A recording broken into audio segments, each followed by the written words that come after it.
ইতিমধ্যে অনেক রকমের ভিডিও অডিও আমরা শুনে ফেলেছি।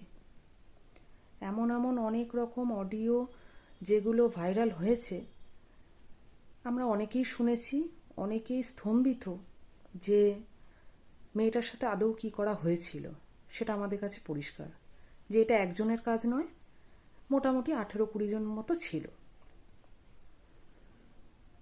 অন্তত অডিওতে তাই বলা হয়েছে, সেইভাবে শুনেছি। কেন, মেয়েটার শরীর থেকে যে স্পাম পাওয়া গেছে 150 গ্রাম, সেটা নিশ্চয়ই একজনের নয়, খুব কম করে হলো 7-8 জন ছাড়া এতটা স্পাম পাওয়া মুখের কথা নয়। কিন্তু আমি বুঝি না যে এরা কী ধরনের মানুষ ছিল।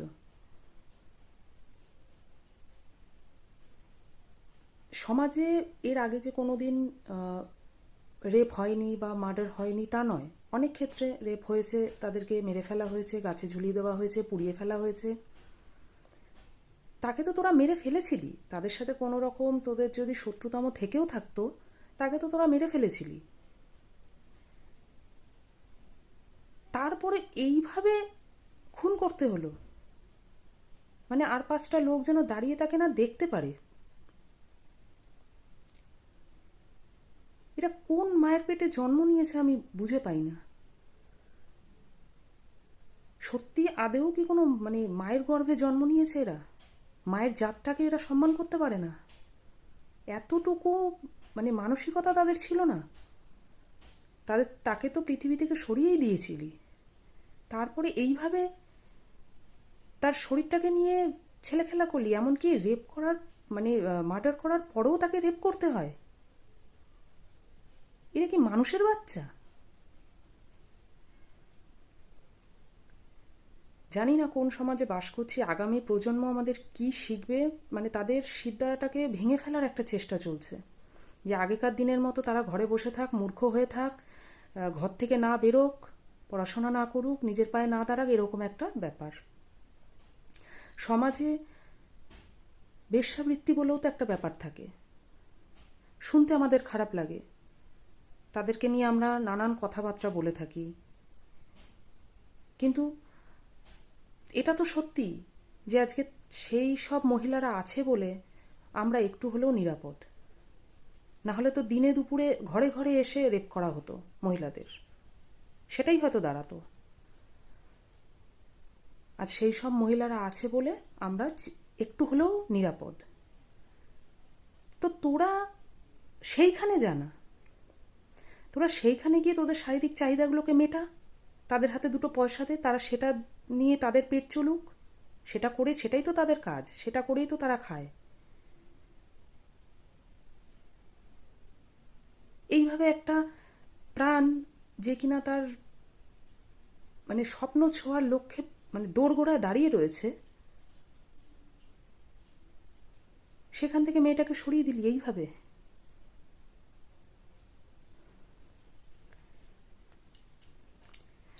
কিছু বলার নেই।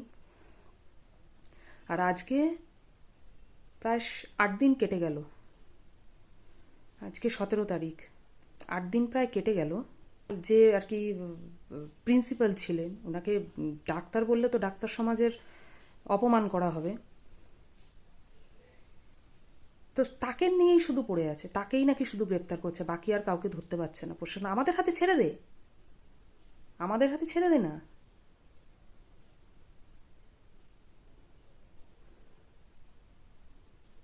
মুখে বাজে ভাষা চলে আসে।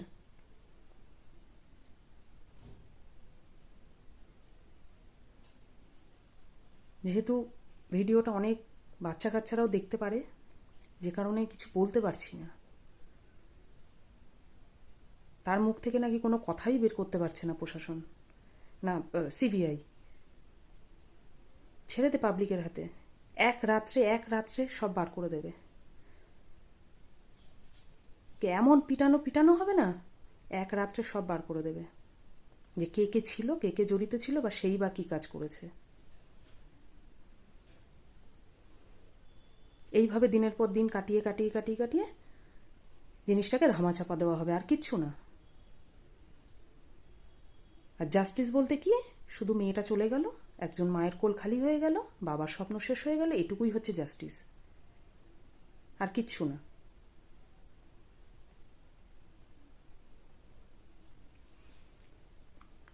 যে সমাজে দেবীর আরাধনা হয়, যে সমাজে আমাদের সরকার নিজে একজন নারী, সেই সমাজে আমাদের নারীদের কোনো নিরাপত্তা নেই।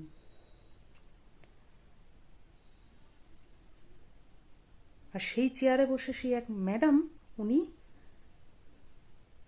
একটা মেয়ের বিচার করতে পারছে না, নিজে একজন নারী হয়ে। এর থেকে লজ্জার কিছু হতে পারে? আর এখন ফ্যামিলিকে 10 লাখ ঘুষ দিচ্ছে।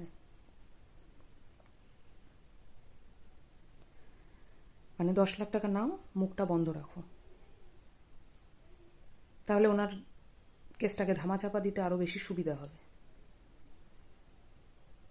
এই তো চলছে আমাদের সমাজে। কোথায় যাব আমরা? কার কাছে গিয়ে মানে নিজেদের নিরাপত্তাটা চাইব?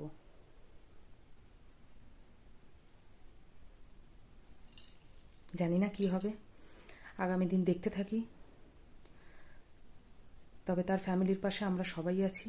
সারা বিশ্ব যেইভাবে রয়েছে, যেভাবে সমস্ত মানুষরা রয়েছে, সেইভাবে আমরাও পাশে আছি।